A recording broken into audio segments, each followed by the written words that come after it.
Welcome to Rates and Barrels. It's Monday, July 22nd. Derek and Riper here. Eno Saris on vacation, so I am flying with guests this week, and I brought in a good friend of mine, Jeff Erickson, Senior Editor from RotoWire. We hosted XM shows together for a long time, a few podcasts along the way.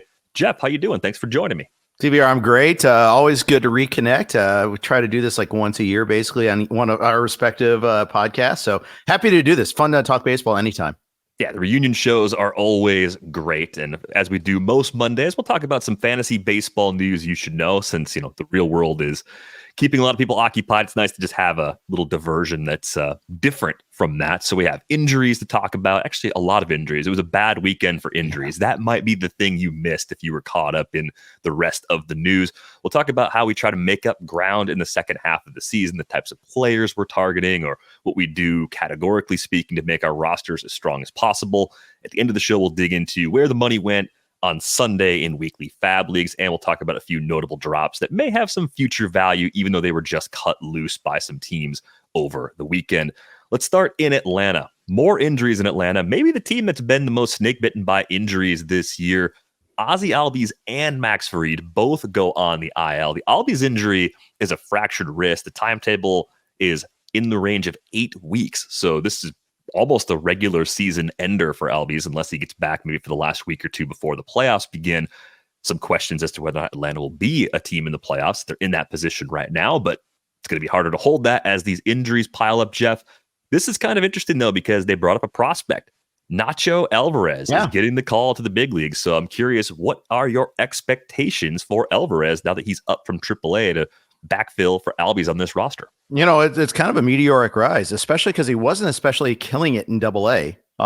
Was in AAA, believe it. Is the funny thing there. I was looking him up a little bit, and like in NFBC leagues, we can't bid on him yet, so I have the week to watch him at least there. But hitting for average, some speed, not a lot of power at AA, and yet turns around in AAA, and all of a sudden now, he's got 1,000 OPS. What happened here? So I'm curious. I mean, he's very young for the level. I think there might be a pretty steep adjustment, but we've seen other Atlanta prospects adjust pretty quickly too. So we'll see what happens with that. Has a team been hit as hard at the high end as much as the Braves have? Acuna, Strider, Harris, now Albies and Fried. I mean, it's pretty brutal. Also, my RotoWire staff keeper league team too. Strider, Albies, I just had to cut. Sad cut. Picked up Ernie Clement and dropped out Ozzie Albies. We want to talk about just ultimate sadness there. But it's $43. I'm not going to keep him at that price, and I might get him for a week. No one can pick him up when he's on the IL, so I might as well just cut him now and have the in-season salary cap room. But it's just tough. It's just tough all around there. And then, for the Braves lineup too, and also Harris. I mean, that's another tough one there too. It's tough, but I think the case of Alvarez, sure. I mean, why not take a chance? Because we're looking at some of the other options there. I mentioned I picked up Ernie Clement. He's getting more playing time with the Jays now. He's been getting it actually, even before the Bichette injury. Now the Bichette injury, with him being out, quote unquote, multiple weeks, it's going to pretty much lock him in, for more playing time. It's interesting though. You got to watch his qualifications. Only third base eligible in some leagues. Yeah, I think this is a constant source of frustration for me, is the position eligibility for players that are kind of in between. The guys that maybe played less than 20 games in the big leagues the previous season, they qualify at a primary position, which is less than what they played in the minors, but that's where they played in the majors. That's where they played the most. So we have to qualify them there. I have found that to be increasingly frustrating in recent years, especially because there's more injuries now than ever. So we're backfilling from the player pool in ways we haven't always had to. We're digging deeper. Yeah, and it's different on different platforms too. Rhys Hines is a shortstop in the NFBC still, and I actually need him at outfield, believe it or not. He's at 9 games. I need one more game, DVR, but it's killing me. Heston Kjerstad took forever to be outfield eligible. The list goes on. I mean, it is super frustrating to deal with that, but so it goes. You just have to kind of when you're doing your fab bidding, you have to do that research ahead of time. Otherwise, you can get stuck in a pretty gnarly position there where you got to put an injured guy in the outfield or something like that. That's happened a couple of times to me this year. Yeah, I think with Nacho Alvarez, I think he fits kind of into that waiver wire conversation right away for 15-team leagues. In 12-team leagues, it's a little bit like we talked about before the weekend. We were discussing Jacob Wilson, who unfortunately got hurt in his big league debut.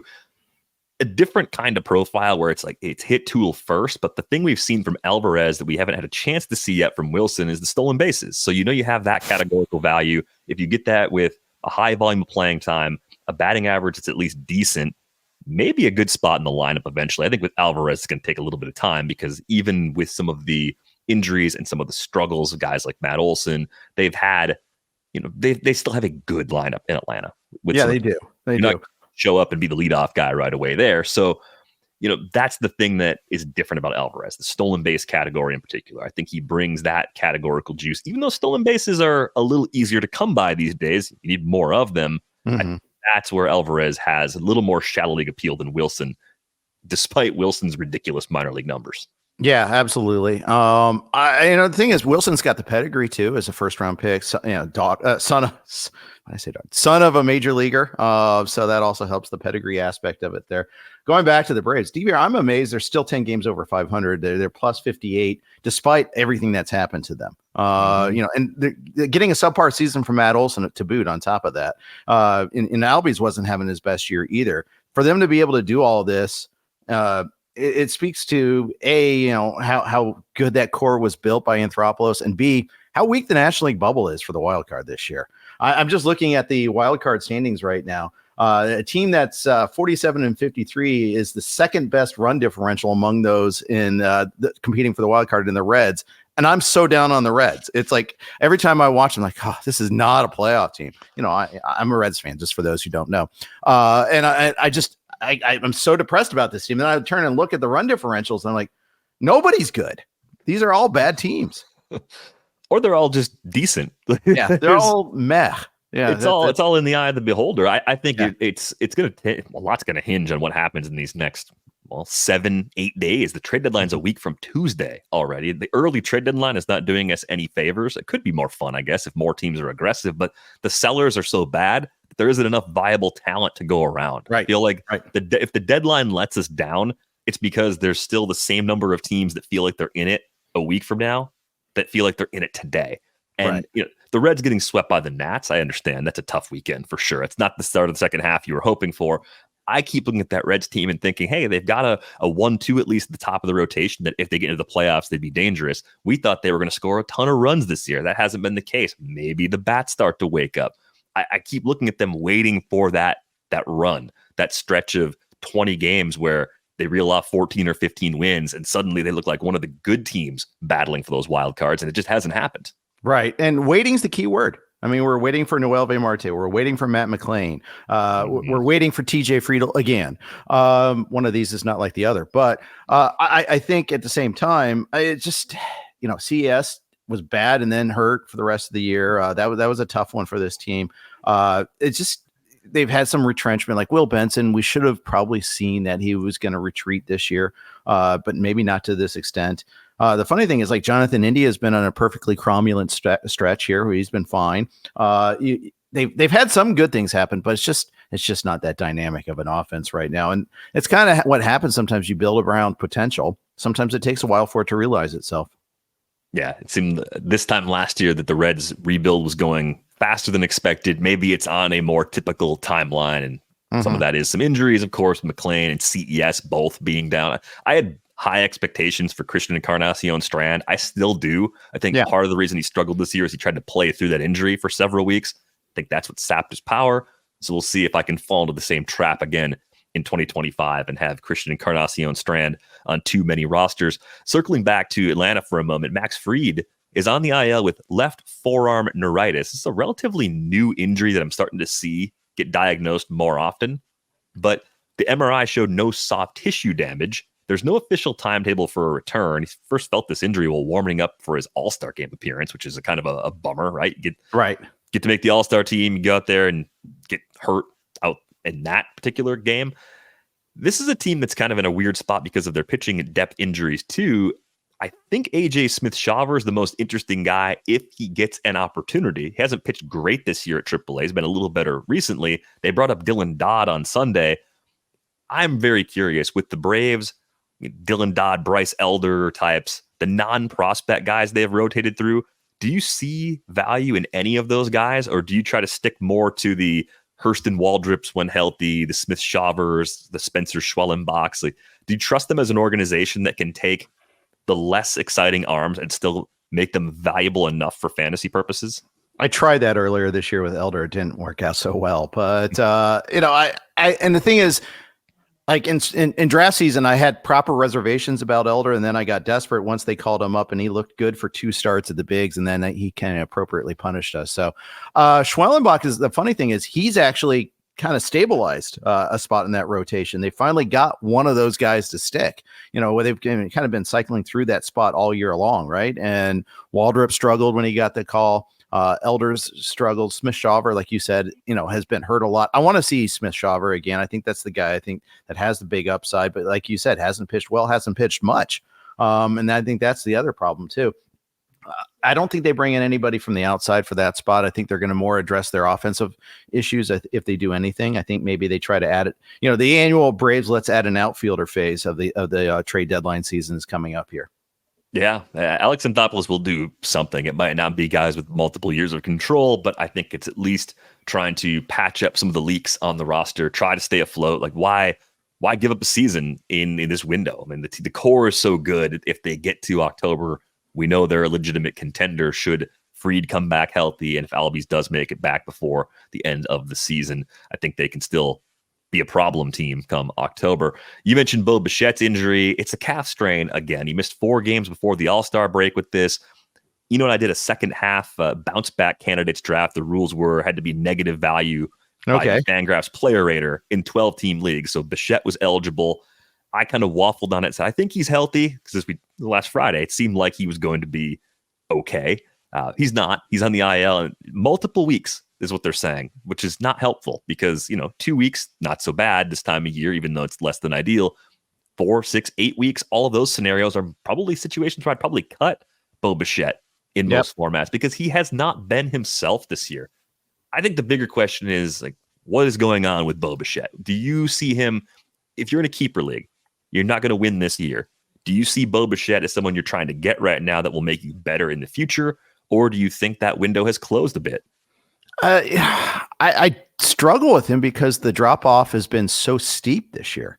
And you look at the calf strain, first of all, phrases like moderate and multiple don't help at all. They're just this, they're better than light. I mean, they're worse than light. They're worse than 1 to 2 week minimum or anything like that. But anytime I see a calf strain in the Blue Jays, I go back to Josh Donaldson, lost half a season with his calf, quad. I always kind of those type of injuries I'm always concerned with.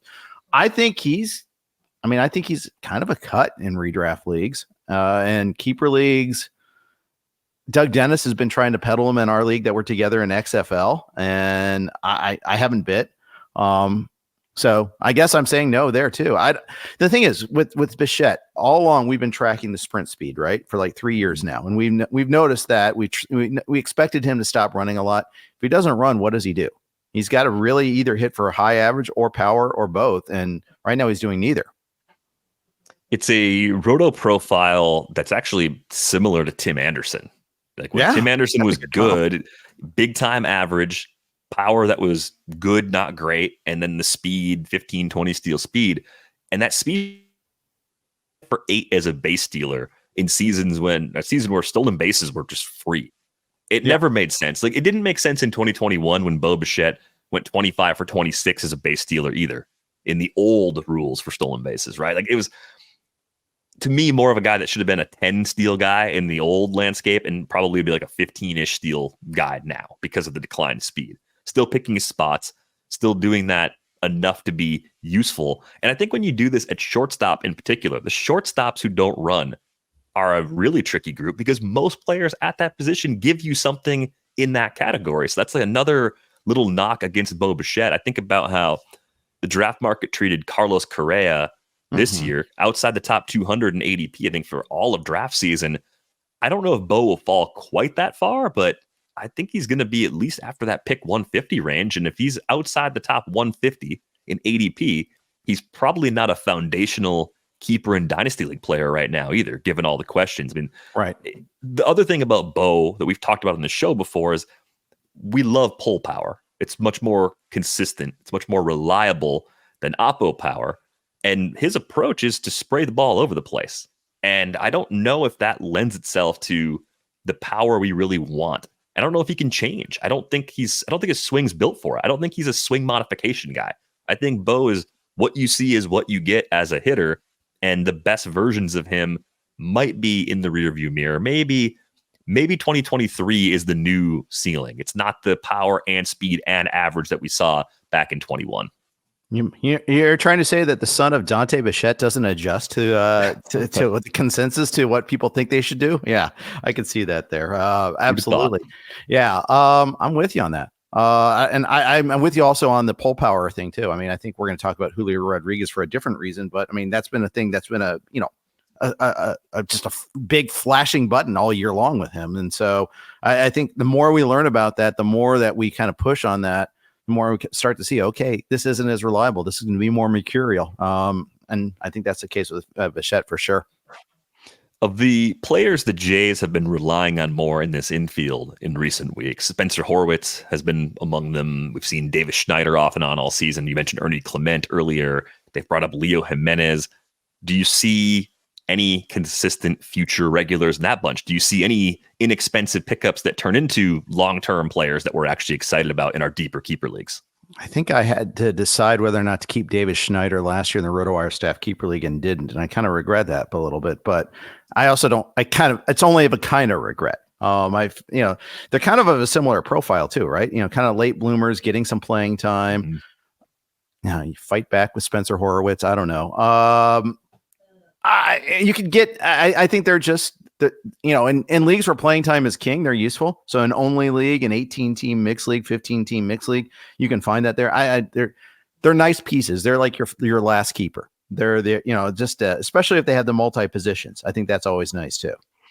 Yeah, I think of all of them. I mean, the results kind of jump off the page for Horwitz by WRC plus, and the underlying numbers are solid. Decent hard hit rates. Pretty good swing decisions, lifts the ball enough to provide a good barrel rate, falls into this trap of maybe doesn't run at all. So then it puts a lot of pressure on the average and the power again. But I think he might be the best player of the bunch. And right now at that first and second base eligibility on a lot of places, that makes him a nice in-season piece that, as you said, could hang around, maybe be a last keeper in a really deep league. But generally, I don't see a lot of long-term upside. The guy that I like the most, Robles Martinez, ended up getting a PED suspension. So the window was open for him. And unfortunately, it closed the way that it did. Let's get some other injury news here. Julio Rodríguez appears to have avoided a bad injury after a collision with the wall on Sunday. They did take x-rays on his ankle. Scott Service says he suffered a little bit of an ankle sprain. So a little bit of an ankle sprain doesn't sound that bad. I don't know if that's just sugarcoating some potentially worse news that we'll get later in the day. But this is at a rough time because it looked like Julio was just starting to get locked in and kind of pushing things back in the direction of being the player that made him a consistent top 5 pick back during draft season. Yeah, absolutely. Had the big homer on Saturday. Unfortunately, they couldn't hold on to lead. Unfortunately for them, at least. Yeah, it's tough. When I saw the play, it looked worse than it is. It looked really terrible at first. And I think at one point they're going to bring out the cart for him, and then they waved it off and he, limped in. But Scott Service is pretty good at telling us nothing too. So I'm watch for that one carefully. Trying to figure out. Sometimes I hate the Sunday injuries in particular. Trying to figure out. Okay, all right, is he going to be able to play? At least that the Mariners they play on Monday this week, so we'll have a lineup at least to help us guide on our decision. I always hate the Monday off day, and then with an injury there, and then you get the Tuesday bad decision as far as that goes. Yeah, reduce your options for Tuesday, and especially if it's a West Coast team at home. Have to wait even longer for that lineup and maybe lose a couple more early options to possibly sub in. So I guess if I'm making the call right now as of almost 12:30 Eastern on Monday, I think I would leave Julio in most circumstances. It sounds like maybe it's only a game or two, but that, of course, could change quickly if we get a follow-up. Maybe he wakes up with more swelling and things are worse on Monday. Right. What are you doing with them for next year, DVR? As it stands right now, I think I'm still looking at him as someone who's going in the first 2 rounds. I don't think he's done enough to fall out of like the top 25 overall. Okay. I think if you're trying to pick nits in the profile, the thing that would give me the most long-term concern about Julio Rodríguez is something he's always done. He chases. The O swing percentage has always been high, 39.5% for his career. That's just part of who he is. Part of what makes him good is that he chases and does some damage when he does it. Right. I think we're probably looking at a guy, if his season were over right now, thankfully it doesn't seem to be, maybe he'd fall a little further than that. I'm in at the discounted price because he's so young. I mean, he's 23. He'll be 24 in December. Some guys his age haven't even debuted yet. That's true. And we're still excited about those players. And what he did last year, going 30-30 with an improved K rate and all the hard hit metrics we like to see, a hard hit rate over 50%, double digit barrel rate, all that stuff was there already. I know Seattle's a difficult place to hit. He's already shown he could do it. Yeah. He was just starting to turn the corner again this year. So I'm still in on Julio as a longer term guy that will draft in the first round for a few more years, even if we don't do it in 2025. So I'm interested. I'm always looking at those guys that should be first rounders and aren't. Do you see anything in the profile that gives you pause? Just the pull percentage. I mean, just that's the one thing you always look for. And like you alluded to, though, he was starting to come around on that aspect there a little bit too. It's like, see, the Mariners have Fangraphs too. They know they have their own metrics. They have they know. And it's a question of trying to get them to change little things here and there. It's like, why does the pull percentage drop so much? I mean, I think that's the thing. What mechanics can change? I think that's the thing. Is there something really small, or is it a chase thing? What is it that's changing? Changing things. But something about that. I will say something about right-handed hitters in Seattle. It's just it's a real problem, and it's been all the way since the days of Richie Sexson. I mean, it's safe. Safeco, or now I guess it's T-Mobile is always punitive, it seems like, for most of the right-handed hitters that come across there. It's rare that one doesn't get affected by that. Yeah. And we looked at the park in some detail a couple of months back. It was a Friday live stream we did with Trevor May. One thing that's really odd about it is that center field wall, that batter's eye, it's not flush with home plate. It kind of angles back towards left center field a little bit.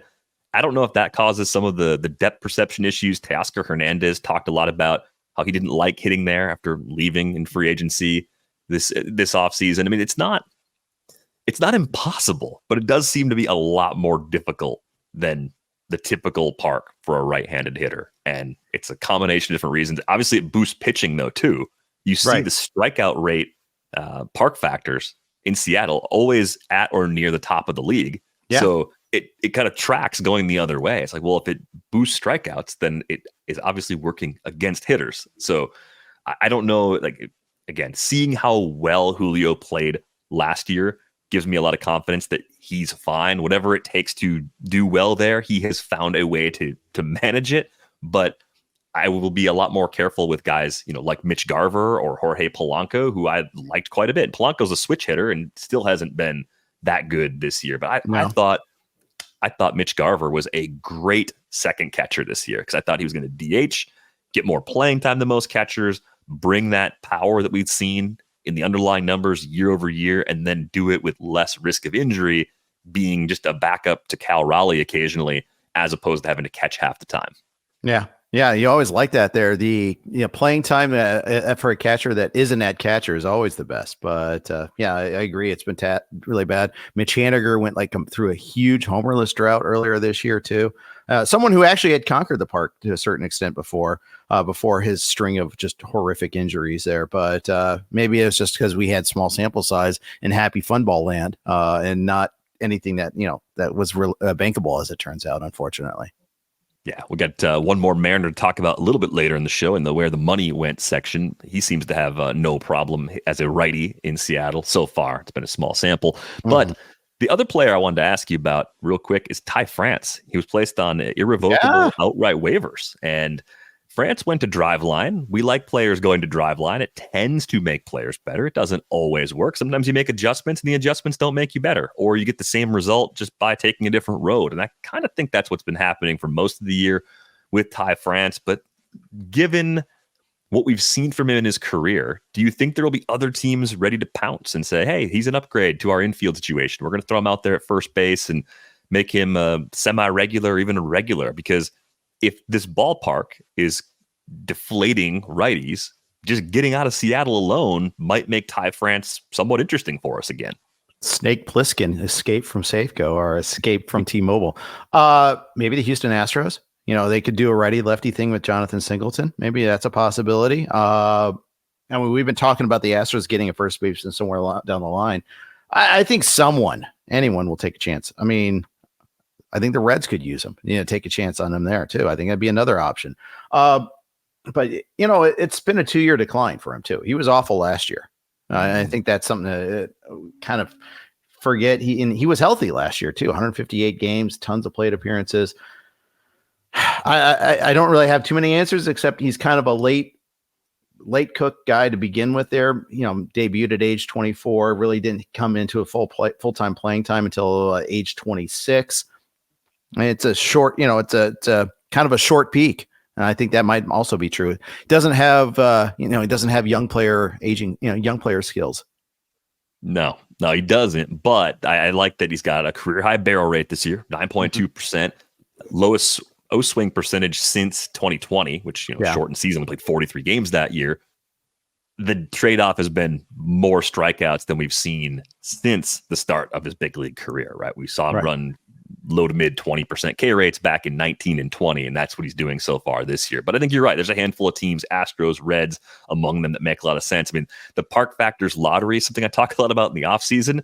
Sometimes you get it in season with a trade or a waiver claim. I think if he were to land in Cincinnati, Ty France would pop back up on some 12-team rosters just to see what happens.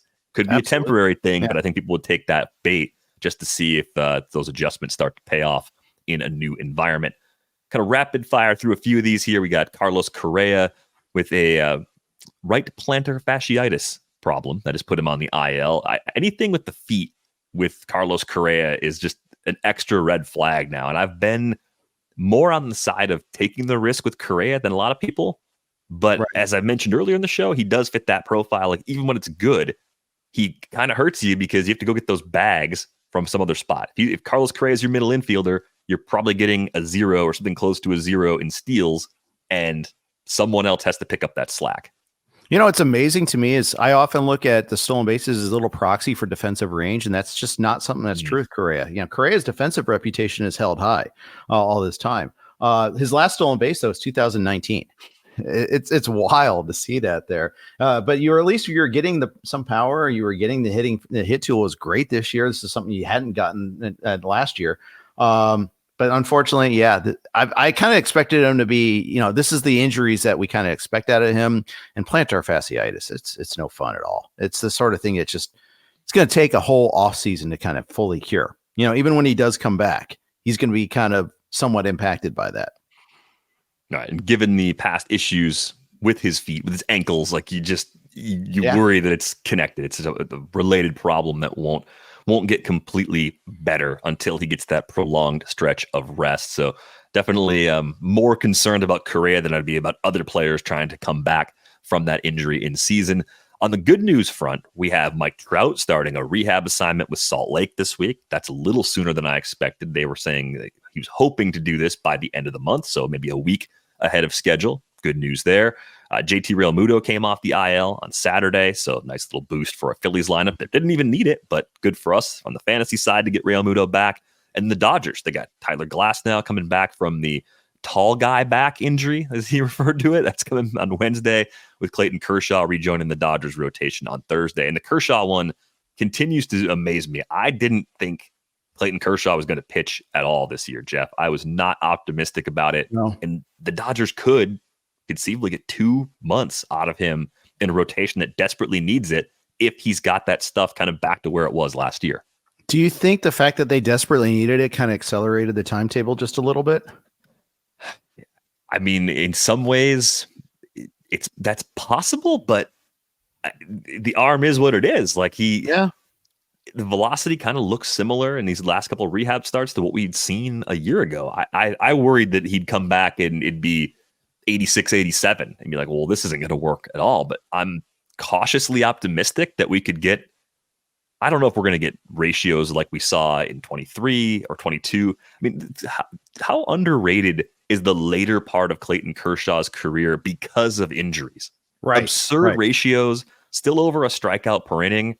Like, yeah, you can't pencil him in for even 150 anymore, But even if you get this for a partial season, those are ace ratios over a few months at a time. That's still really valuable for us. There's such a disconnect between Clayton Kershaw, compared to what, his body of work versus also like some other perceptions. Like ask a Dodger fan and it's always, he always blows it in the playoffs or something like that. Well, yeah, he was pitching on 3 days rest in a game 7 and all that, a lot of these times.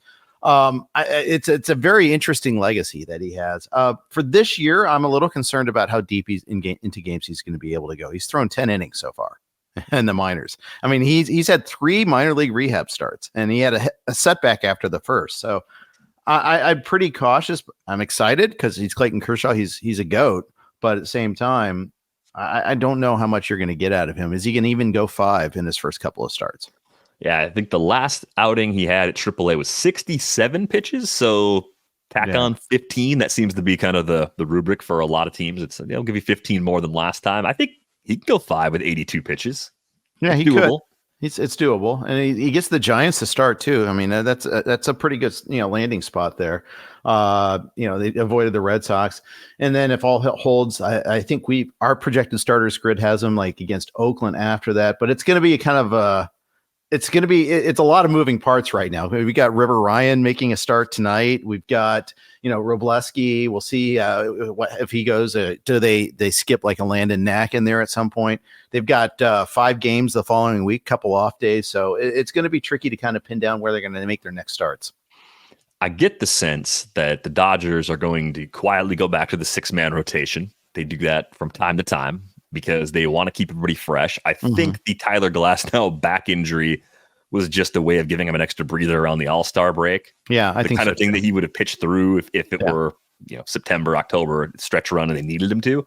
But they sort of leaned into the schedule and let that work the way that it did. So if you're saying, who are the best 6 starters for the Dodgers right now? Glasnow, Kershaw, Gavin Stone. I think River Ryan out of the box is going to be better than Justin Robleski. So I'd probably put Ryan ahead of Robleski. Knack is tougher to evaluate. And then I kind of like what he's bringing to the table. And James Paxton just looks dunzo. So I kind of wonder if maybe Paxton gets bumped and they lean a little more on the young guys for a while just to sort out where things are at for them, come October. Because I think the hard thing for the Dodgers is relying on this entire group to be healthy. And if you don't know how you're going to hold up physically, or if your most important pitchers are going to hold up physically, you have to answer some questions about that secondary group to know who you're going to prioritize in the most critical spots if you don't have all of the Glasnow Kershaw group that you want to have available. And Buehler to me is also complete question mark. I have as is Bobby Miller. Yeah. Very low expectations for Buehler and Miller. If you're throwing a flyer, you're stashing one of those guys right now in a relatively shallow league. Which one do you prefer between Buehler and Bobby Miller? Gosh, probably Buehler, but it's not a ringing endorsement. This whole season's kind of been a disaster for the Dodgers if you think about it. The whole point of them is to be geared up and be like at peak capacity for the playoffs. And now they have Yamamoto on the 60-day IL. Buehler, they slow rolled and they still didn't get the benefit from that. Miller had this injury. They were counting on him being a rotational piece. I mean, right now for the playoffs, you're looking at Glasnow, Stone, and then hopefully Kershaw, and then a lot of hope.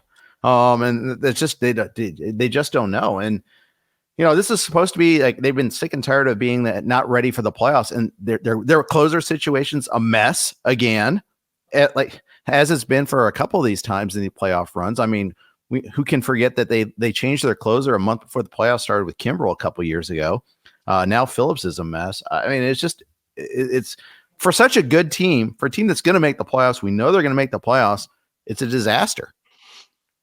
Like Atlanta, they've had their share of big injuries too, right? I mean, yeah, of course. Lose Mookie for a while on top of the pitching injuries we talked about. Lose Muncy for a while. He's not on the same level, but he's important to them. He's a key part of that lineup.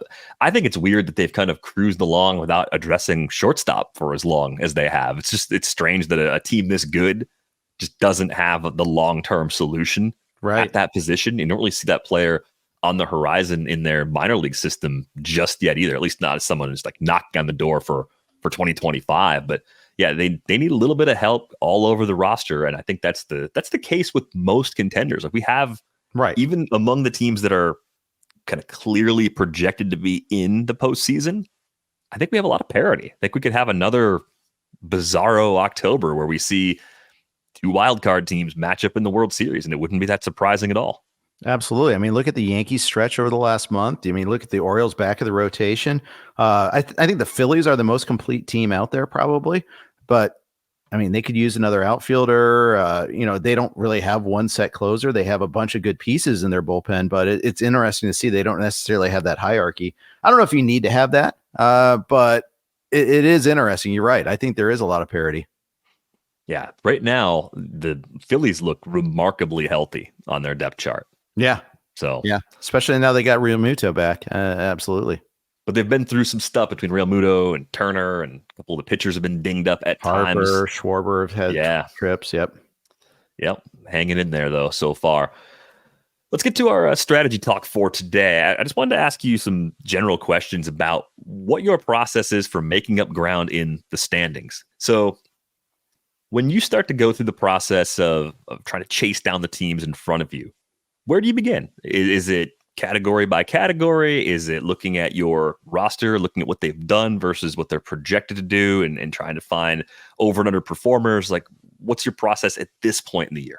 Yeah, I think you have to necessarily shift from putting out fires to actually, diving. Maybe you probably should have even done this a month ago. Is like start really figuring out, okay, where can I make up ground? Where am I strong? Where do I have a surplus for that matter? One of my I think failings lately is I've focused so much in the NFBC, and I love it. Don't get me wrong, but I focus my analysis on that sometimes that I overlook like. It's a different strategy in trade leagues and labor and tout, for instance. There, I should be a little bit more aggressive earlier on in trading, and I try to. In some leagues, it's really tough. Like I tried to trade Luis Heel and AL Tout Wars before, just before he had those couple of bad starts.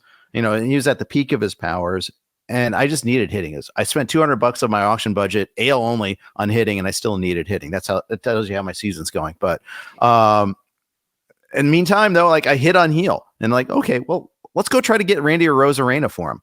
No, the guy's got plenty of strikeouts. He doesn't want that deal. Okay, fine. That's fair enough reason why not to. But I couldn't get a deal done. It's really hard to trade like pitching for hitting. So that long preamble aside, I'm totally digging into the categories now. Even in like non-trade leagues, like I mentioned, the NFBC, I've got Evan Phillips as my only closer, and in the NFBC main event, I've got 25 saves. That's 13. That's 13th in out of 15 teams. I'm this close, DVR, to just saying screw it with closers and just going 9 starters every single week now. There might be a ratio cost, but also if I do that, I can still get good relievers, get good ratios there, but I feel like it's kind of freeing. Now, Devin Williams is going to be available. We can't pick him up until he actually gets called up because he was undrafted in that league. So it may be my one last hope, but I missed out on Daniel Hudson yesterday. That's another tale of woe for another day. But I may have 0 closers right now. So I may just say, okay, well, let's lean into this here. Let's just crush wins and strikeouts. Let's just do this here. And that's one way to look at it. Sometimes it's just looking at potential downside and figuring out, okay, what can I afford to give up? And maybe I can make ground otherwise there. And I think you can do that with the specialty categories. You can do it with saves. You can do it with stolen bases very easily. If you're already hurting in that category, just to wave your hand and say, I'm done with it there. Stolen bases last year in the RotoWire Staff Keeper League, I won the league despite having 1 point in stolen bases in an 18-team league. It's tough to punt a category and win there, but it helps to have Spencer Strider at $3, but that goes a long way. But it can be done.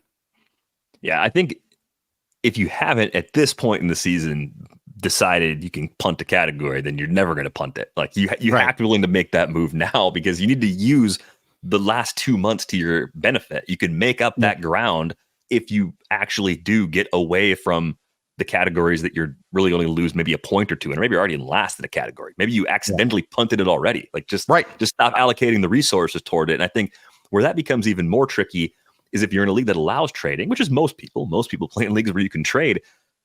I'm in one right now where I've got, I think, 3 hitters hitting above 235. So I'm second to last in average, but anybody hitting for a good average probably needs to be traded off that roster. I need to lean into the fact that my average is just cooked and just push for power and push for bags and just say, okay, and also not pick up players whose second or third category or even the first best category is actually batting average. Like, just use that to your benefit. Don't chase the players that will be okay pickups in terms of actual value, even if they're not going to be valuable to your team. That's like, it seems so obvious, but I think we get caught in the who's the best player available. Who's the best player available? You have to think about it. Who's the best player available for this roster right now in this situation, and really start to kind of push that way. As far as your trading goes, you're right. I think it is very hard to make trades in a lot of industry leagues, especially because, well, even beyond the industry leagues, people try to look through the same lenses for rest of season value, be that rest of season projections through the auction calculator or the Fangraphs player rater or something like the RotoWire earned auction values tool. I like having something to quantify what a player's done so far. Most people do. So if you're using that, you almost have to come up with some kind of solution to work around that, where you're taking what looks like maybe a loss to get deals done because the other side has to win the trade to even say yes to it. And I think structuring a deal that you both benefit from that looks like a win for the other person is really hard to do. Yeah, I agree. And I think the prevalence of those player raters out there is it's grown, and I think that's made it harder. I think you're absolutely right. I think the other thing to do is, when you're in these trade leagues, is like who you trade with.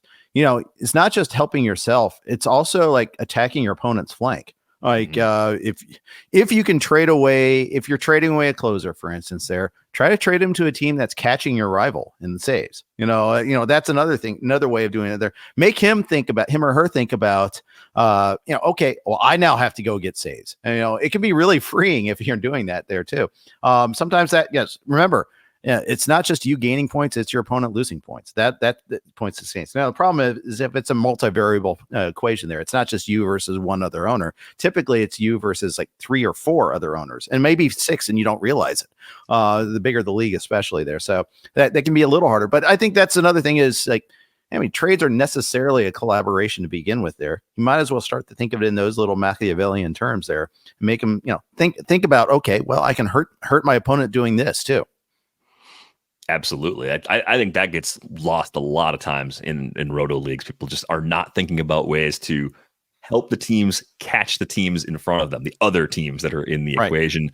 The other broad way to think about trading is there a certain type of player that you're more likely to go after because they're more attainable? I mean, I don't know if you, at this point in the year, is it easier to go trade for Gleyber Torres than it is to trade for David Hamilton? Like, the pop-up player always seems like the player that it depends on the manager in some cases, like who has this player and how clingy are they to their process of I got this player in Fab, so I'm a genius, or I found this player in the 28th round and I'm just going to hold the player forever. But do you find that people are more likely to move a certain type of player, especially this time of year? Absolutely. I mean, all along that, it's always been preached buy low, sell high. Chris Liss always used to say buy lowest. Well, guess what? In late July, it's a lot easier to buy lowest than it is in May. It's like, he's bouncing back. Now it's 4 months of this. Now it's like, I could just wash my hands of that. He's cooked. He's toast. It's not a lot of times you do get a good, and you're going to get them at a reasonable price. That's the whole lesson there. I think that's absolutely a good thing to try to do. Right. I mean, you could actually trade for Matt Olson now, whereas I feel like in May, you probably weren't getting a deal done because most people who had Matt Olson said, Matt Olson's going to be fine. He's going to hit 30 or 35 homers and drive in a ton of runs and do all the things the projection said he was going to do. The faith has been shaken over time. It always tends to work out that way. Sure. So where do you draw the line between the good value in this regard and a player that's just cooked? Like, is Paul Goldschmidt an actual good buy lowest target? Or is this just the end for a guy that was really good for a long time?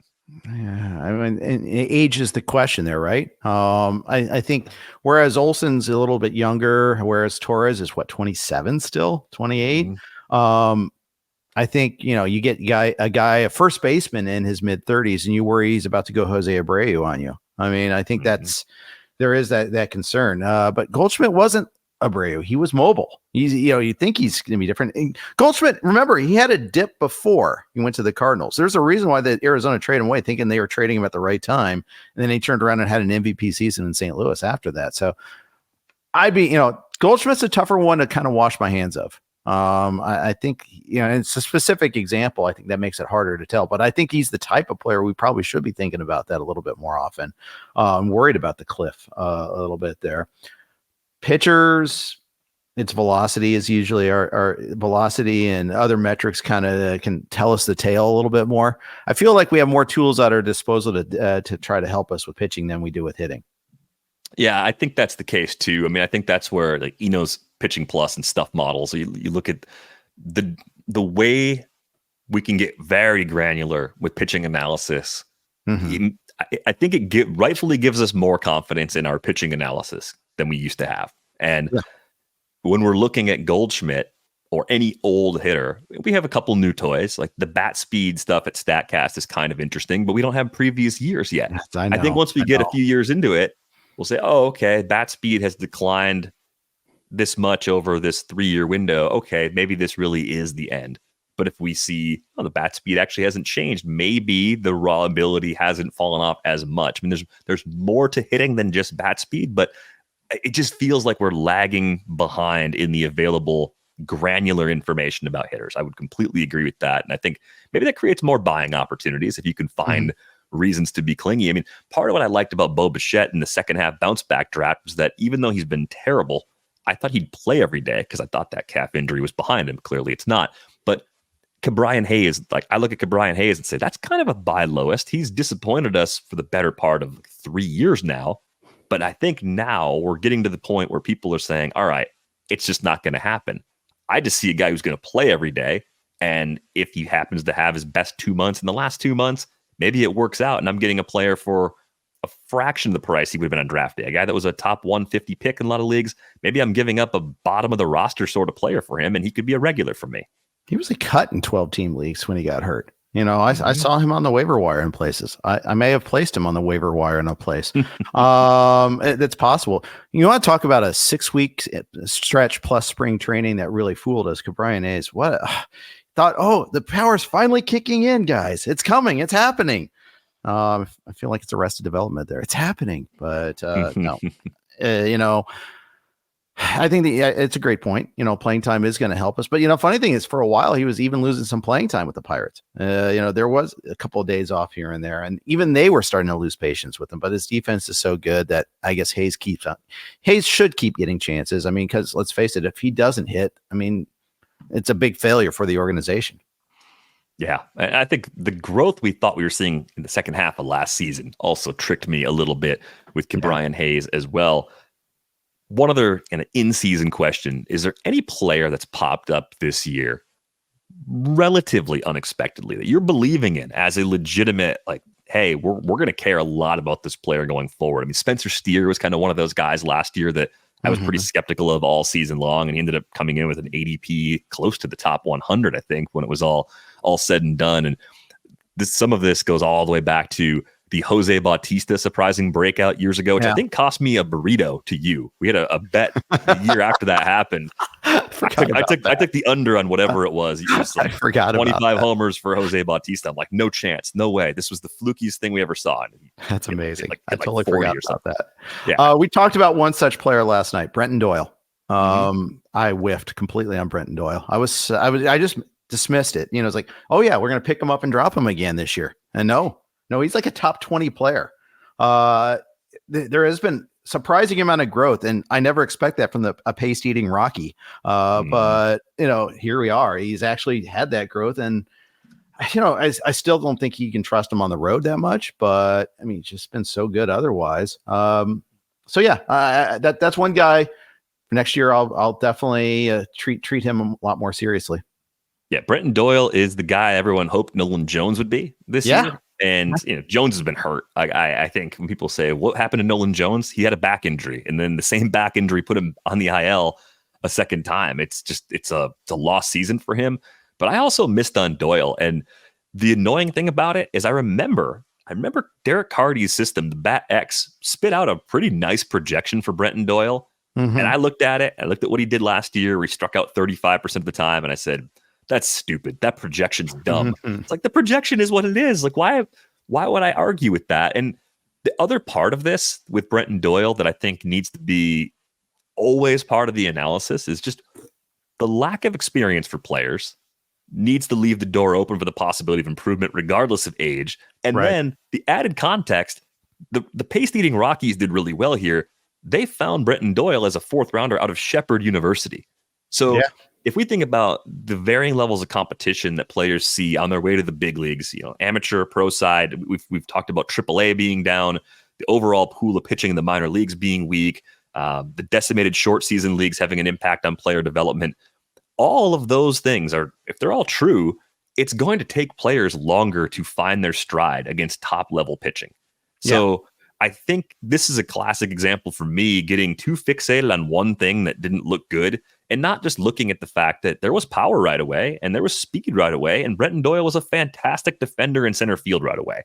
And those are all exciting things that should lead us to take chances on players, especially when the cost is almost zero, which is where it was during draft season. So like knowing all that and then seeing that projection and still just looking the other way, it's a big whiff for me too. I don't think we're the only ones. In the ballpark. I mean, we used to overinflate Rockies all the time. The ghost of Ben Petrick is just hovering there saying, remember me. And, but what are we doing? I mean, I got so jaded about the Rockies. What am I doing? I'm not going to say what did I do wrong? I didn't get my cores. I mean, it's that simple. And I know it's not the same Coors Field as before, especially in terms of the power. It's still major plus park too. And you can see it in his splits. His splits are still terrible, by the way. It's still like a 300 point in OPS gap between home and away. So, I mean, there's still that with Doyle. But he's improved his strikeout rate by like 10%. I think one of the things that illustrates too is, and I think we're seeing this with a lot of young players, is the gap between AAA and the majors is as big as it's ever been. And for a while, we were kind of attributing that to like the lost year in 2020, the COVID year, how a lot of players didn't play at all and how that maybe messed up a lot of the natural progression. But the gap still exists. I mean, we saw so many prospects struggle this year initially there. Jackson Holiday is one of the big ones there, but so many of them struggled initially that I think maybe we kind of still have to remember that year 2 is going to be a lot better in many cases. Yeah, and we've seen it even within the season with Jackson Chourio. Yeah, Jackson Chourio, April and May versus June and July, completely different player. But like if we're willing to give Jackson Chourio a pass because he's so young, I don't know why we're less willing to give Brenton Doyle a pass, given that Doyle, aside from playing at a small school, also had the start of his professional career interrupted by the lost COVID season. Yeah, he should have been at low A in 2020. He didn't play.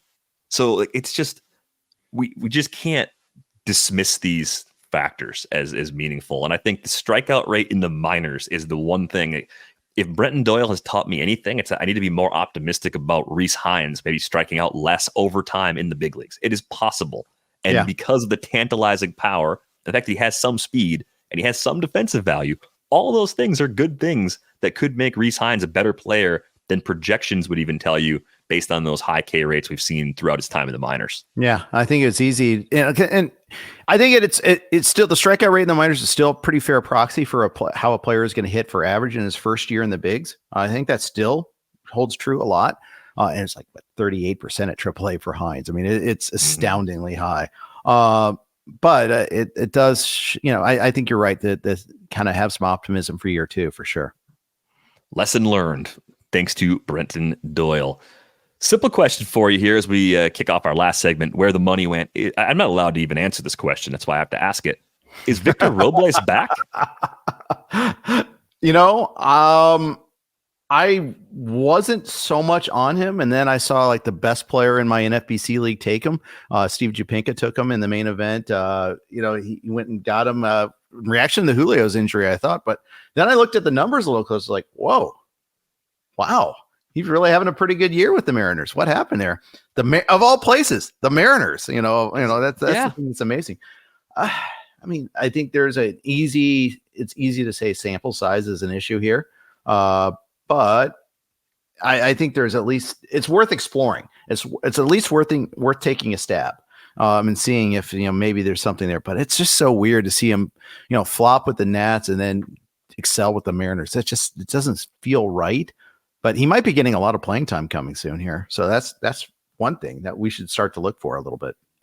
Yeah, so I think part of the fallout of being willing to let Ty France go is that Luke Raley plays more at first base, right? So he did come out of the corner outfield mix. Robles was already playing every day throughout the past week. So regardless of Julio's status, there is a place for him potentially. And he started moving up in the order.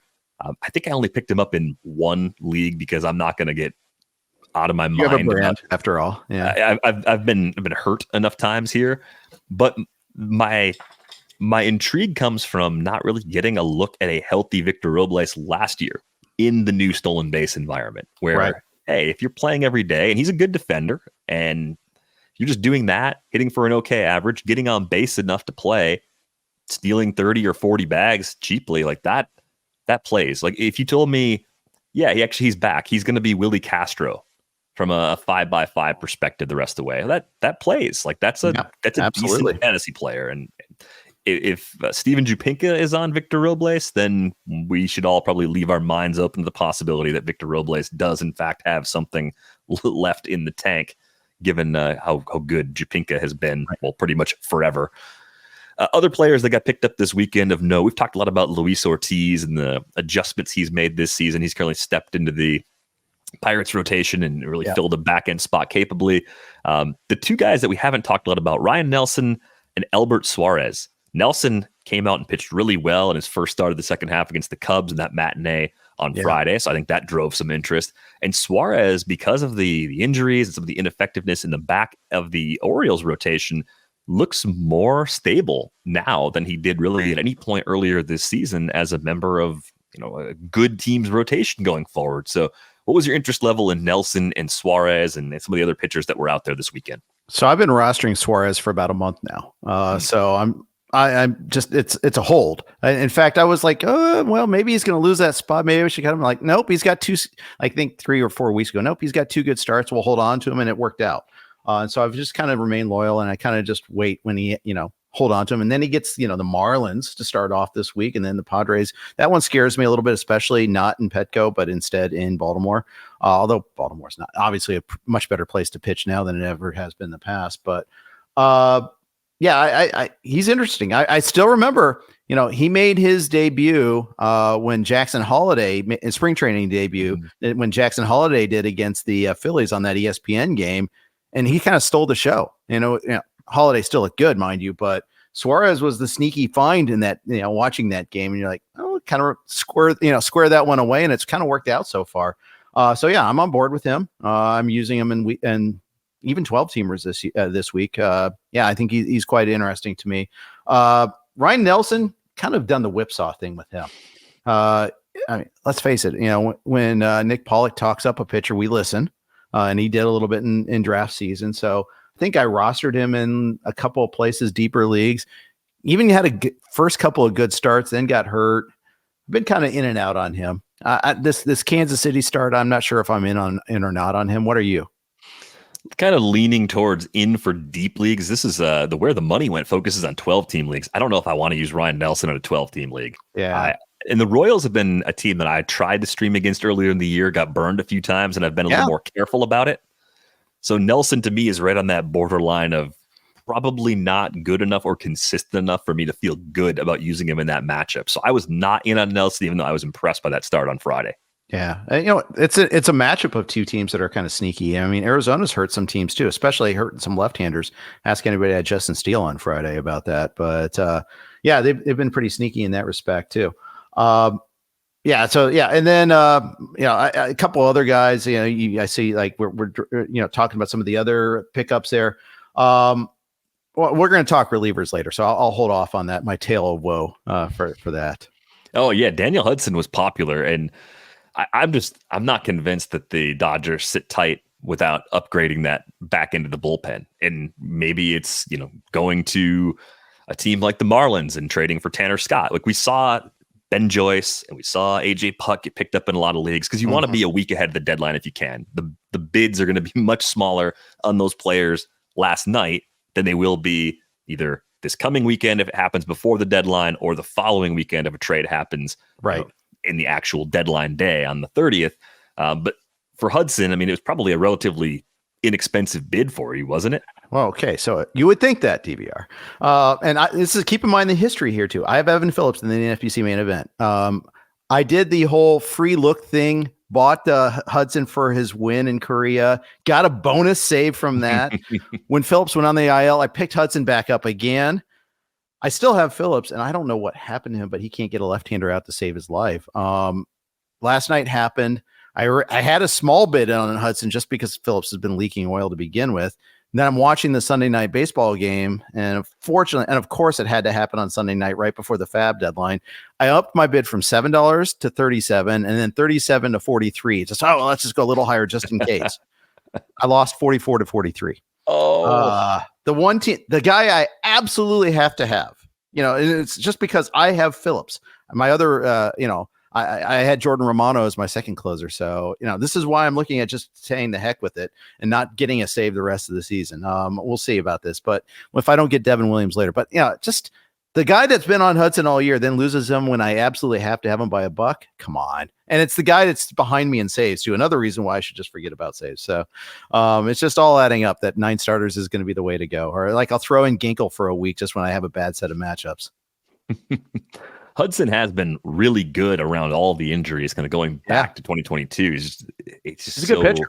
So unavailable. That's been dragging him down. But yeah, he looks like their best option if they don't shake things up in the pen. So that could end up being a inexpensive move that pays a big amount in the second half or end of the season here. I don't think they're going to ride into the postseason window with Daniel Hudson as their closer, but I could be wrong. Let's talk about a few notable drops. Frankie Montas, Landon Knack, Matt Wallner among the more heavily cut players in 12-team leagues. I thought people were excited about Wallner, Jeff. He just came back up, just got his first day off on Sunday since that recall. Yeah. What's the problem? Why is he just a streamer in 12s? Because I think the raw power potential, to me, gives him a chance to be much better than that if the playing time is stable. Yeah. I can't speak to the drops because I'm a person that picked him up, to be honest, and other places a week ago. Mm-hmm. I actually, it's funny, you list Landon Knack as another drop, and that's a guy I picked up in leagues this week. So I'm on the Knack, I guess, but I don't know. Both of those guys, I don't understand the drops. I can't speak to them. Yeah, I think with things getting more crowded in the Dodgers rotation, maybe there's a fear that Landon Knack gets optioned back down. Sure. But as we talked about earlier, I think Robles, Paxton could both get bumped out of the mix sooner, and I think there's a good chance they're going to use 6 starters for a stretch here in that Dodgers rotation. As someone who's seen probably more Frankie Montas than you would care to admit so far this year, if the Reds do in fact become sellers, Montas makes a lot of sense as a starter that a contending team might want to just round out the back of their rotation. Would you be more interested in Montas getting out of Cincinnati, given the home run issues and given what that home park in Cincinnati does to home run issues? Yeah, I could see it. He's actually been worse on the road this year is the funny thing, though. Strange, isn't it? Yeah, 5.20 ERA on the road. But then again, I mean, you're talking micro sample here too. I mean, that's part of the problem. And you're just talking about a guy that had shoulder problems recently. He's basically a streamer at this point in time in a 12. Yeah, I think the days of Frankie Montas, like the Oakland Frankie Montas, I think those are over. I don't think we see a guy like that anymore, which is unfortunate. I also saw the Reese Olson drops because of injury, I mean, is the assumption. I'm wondering if you look at that Tigers team and because of their home park, kind of a similar question I asked you about Atlanta earlier in the show. Do you throw a lot of darts in Detroit because of park factors? Now we're in the hot part of the calendar where every park plays a bit differently. But, Cater Montero has been up for a little while now. They've been so banged up that I think people are wondering if they're in contention, if we're actually going to see Jackson Jobe at some point during these final couple of months. If they can get him rolling. And I mean, because you look at that Tigers rotation, they're so banged up right now that they still have to keep Maeda in there in his 7 ERA somehow. Wentz is getting an opening, I think, on Tuesday. I mean, they really are just hurting right now to kind of get the healthy arm. So, I mean, I dropped Olsen because of it's a shoulder especially, and it's gotten worse as the diagnosis as it's gone on too. So, that's someone that I think is a drop. But yeah, I do throw darts in Detroit, just like I do Cleveland. To be honest, even though Cleveland's ballpark has changed this year, kind of the ones I didn't see coming, at least to the extent that that it changed. I still throw Cleveland darts because of their history with pitching. So do you have a bunch of Ben Lively on your teams then? I don't have enough of Ben Lively. No, that's one I don't have. But like I got Tanner Bybee everywhere. That was a target for me. And for about a month, I was really hating life too. And then it's turned out okay. But still, every once in a while, you kind of get a little nervous with him. But yeah, it's kind of funny that Cleveland's had such a good year, and it's not because of their pitching at all. No. Carlos Carrasco has been a replacement level pitcher, a little bit better lately, but not that great. Even Gavin Williams, since coming back, hasn't been that great. It's one of those things where we keep, Cleveland, they're so good with pitching. No, it's not the pitching that's getting them there this year. I've been shocked at how they've done it. I was worried that because they didn't have that next wave of starting pitching, that this was going to be a year where the Guardians underperformed, and they have just done it a completely different way. I've admitted that I'm wrong, but I still look at the Twins as a more complete team, a more dangerous team in the AL Central. I still think they're going to find a way to win that division over Cleveland this year, but I got to stop counting out Cleveland. Same. I'm in the same boat. Find a way. I am in leagues where I can trade. I think I'm going to go trade for Gavin Williams. Coming off that weekend start against the Padres, it wasn't pretty. 3 2/3, gave up 3 runs, 6 hits. Yeah, but I think the velo. I saw some 96s, some 97s in there. I think Gavin Williams is going to be a pretty important pitcher for the Guardians, regardless of what happens to them in these final few weeks. I think there could be a nice run coming from him, and he might be one of the few exciting pitchers you can go trade for without having to give up a lot in the return. Yeah, I like that idea. I think that's really smart. I might go do that too. I'm going to just totally steal from you because that's what you borrow from the other people in your industry to do smart things, and so that's one of the things I think I'm going to do. All right. Well, it'll be a race, and leagues we're in together. It might be a little hard for us both to come away happy in this case. But Jeff, before I let you go, let our listeners know where they can find your work. Yeah, I talk a lot. You can catch me on Sirius XM. We are now on our evening schedule as they kind of have the football slate. So you can catch us 8 to 10 Eastern time in the evening. I'm also doing 3 baseball podcasts a week and 2 football podcasts a week on RotoWire. Just wherever you get your podcast, search for RotoWire. You'll find us there. And on Twitter at Jeff_Erickson is the best way to kind of track me down, or just email me at jeff@rotowire.com. Nice. It's 2 sport season for you right now. That's probably actually taking a sport or 2 away, actually. But yeah. Well, fortunately, I cover them all, or at least play them all. Exactly. And we always have, if you want to check out our work, just go to rotowire.com/podcast. A couple days peek behind the paywall there. Yeah, absolutely. Check it out if you haven't already. A lot of great tools there. I use them all the time, not only to run my teams, but also to help prep for shows. It's a great place to get a lot of information in one stop. On our way out the door, a reminder, get a subscription to The Athletic, theathletic.com/rates and barrels. $2 a month will get you in the door. As Jeff mentioned, you can find him on Twitter at Jeff_Erickson. Sorry to Jeff Erickson without the underscore. I felt bad for that guy for years. Oh my gosh. Hopefully he just deleted his account by now. There's reason enough to do that every day. So maybe he's punted. You can find the show at Rates and Barrels. That's going to do it for this episode of Rates and Barrels. We're back with you on Tuesday.